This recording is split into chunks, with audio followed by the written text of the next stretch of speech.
Halo, kembali lagi di konten Spin Lab ID. Bersama saya Afrizal dari divisi Offline Store. Nah, pada kesempatan kali ini kita akan menjawab pertanyaan-pertanyaan para konsumen atau kita rangkum dengan tema Tanya Seller. Nah, kita sudah memilih beberapa pertanyaan, kita kumpulkan dari beberapa konsumen yang biasanya itu dipertanyakan kepada para seller atau penjual. Let's do it. Oke, pertanyaan pertama. Kalau misalnya orang yang suka spin, itu biasanya kayu atau blade apa yang paling cocok? Nah, kalau membahas kayu yang suka spin, biasanya orang-orang biasa pakai suka dengan lapisan karbon. Nah, biasanya lapisan karbon itu dibagi menjadi beberapa. Yang pertama ada ALC, adalah karbon, ZLC, dan karbon biasa.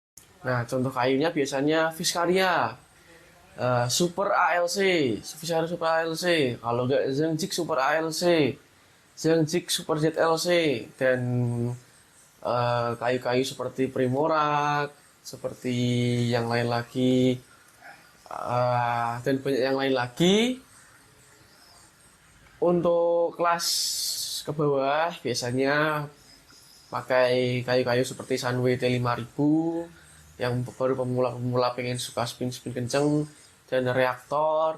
Intinya kayu-kayu yang mempunyai karbon di dalam lapisannya. Oke, next. Terus bedanya kayu all wood sama karbon itu apa sih? Nah, secara umum bedanya kayu allwood dan karbon itu, kalau allwood dia mempunyai speed yang sangat tinggi tanpa ada kontrolnya. Jadi ya bener ya keras-keras aja, kencang-kencang aja. Kalau biasanya tipe-tipe karbon dia lebih ada kontrolnya, lebih ada meredamnya. Nah, biasanya kalau juga di tipe karbon itu secara tidak langsung ketika kita mengambil spin atau smash itu ada lentingan atau ledakannya. Nah, kalau tipe-tipe tanpa karbon atau all wood itu kurang ada ledakannya. Cuman cepet-cepet aja sih bulannya. Dan tidak ada meredamnya sama sekali juga. Sedikit redamnya. Oke, next. Kalau budget kita terbatas, kalau blade murah itu masih bisa performnya bagus nggak sih? Bisa-bisa aja tergantung karakter main kita dan kita di kelas apa, pemula atau amatir atau pro gitu, sesuai kebutuhan dan sesuai karakter kita. Dan ingat-ingat, bola itu bundar, semua bisa terjadi di lapangan. Jadi kita tidak usah takut kalah dan tidak usah takut untuk main jelek. Oke, berikutnya.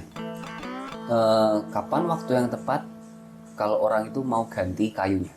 Nah, itu bermacam-macam variasinya, tergantung kayunya seperti apa, itu biasanya ada masanya.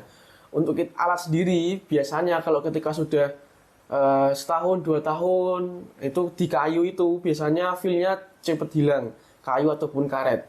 Feel itu rasanya, yang tadinya kita beli baru kok nendang banget, lama-kelamaan itu bakal tetap tetap bakal terkikis antara lapisan-lapisannya karena sering kena pantulan. Nah, untuk level, nah ketika kita sudah di pemula, sudah bisa menguasai lawan-lawannya, di amatir sudah bisa menguasai lawan-lawannya.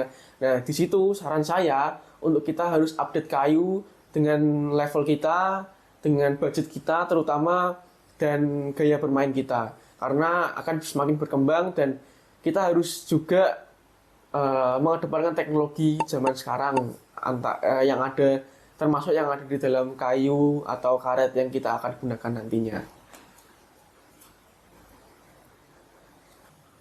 Oke, terakhir. Kalau untuk pemula, itu boleh langsung beli bed yang mahal atau harus dari yang murah dulu? Nah, saran saya tidak melarang untuk para pemula atau amatir-amatir itu langsung beli kayu mahal. Bagus, berarti uangnya turah-turah atau uangnya kebanyakan. Nah, kalau saran saya kadang-kadang kita pingpong awal-awal itu dengan bed mati, sering yang saya temui bed mati, bed jadi, beli murah itu. Nah, kalau mau beli, saya sarankan pakai dulu yang sangat murah, harga yang mungkin 50 ribuan karetnya, dan kayu-kayu 100 ribuan seperti kayu Sunway T5000, karet Yinhe Mercury 2 atau T88 dan lain sebagainya, harganya terjangkau. Karena apa? Kalau kita pakai langsung kayu mahal itu sentakannya dari kayu karet itu di luar ekspektasi kita pastinya. Nah, agar tidak kaget, itu kita harus memulai dengan level-level yang sangat bawah dulu, level-level murah yang rata-rata pantulannya tidak terlalu keras, nanti upgrade naik tingkat baru beli yang mahal kalau ingin beli gitu. Nah, sekian konten dari Spinlab ID. Itu yang dapat saya sampaikan kepada para penonton yang sudah tim saya dan tim rangkum dalam beberapa pertanyaan. Sampai jumpa di konten berikutnya, kurang lebihnya mohon maaf. Jumpa lagi.